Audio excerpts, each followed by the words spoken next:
Sebuah kisah dramatis yang menguji nyali terjadi di Kabupaten Sika, Nusa Tenggara Timur, NTT, ketika seorang ibu muda harus melahirkan di tengah jalan. Ibu muda itu bernama Francisca Seang, 21, warga Kampung Iligai, Desa Hokor. Dia melahirkan bayinya dalam keadaan darurat setelah ditandu sejauh 3 km melewati jalan rusak parah. Peristiwa ini terjadi pada Selasa pagi, 9 September 2025. Francisca terpaksa ditandu oleh warga menuju fasilitas kesehatan karena akses jalan yang sulit dilalui kendaraan.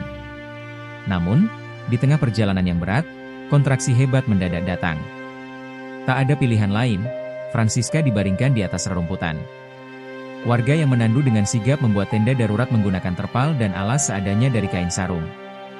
Tanpa tenaga medis profesional, proses persalinan pun dilakukan secara spontan oleh warga.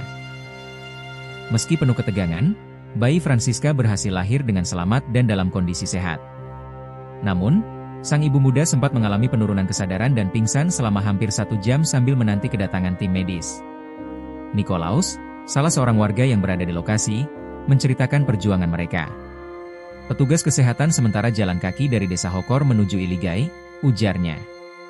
Nikolaus juga menambahkan bahwa akses menuju Kampung Iligai hanya bisa dilalui dengan berjalan kaki menyeberangi pegunungan dan lembah sejauh 5 km.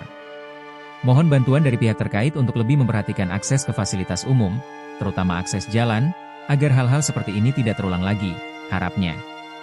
Tak lama kemudian, tim medis dari Puskesmas Bola tiba di lokasi.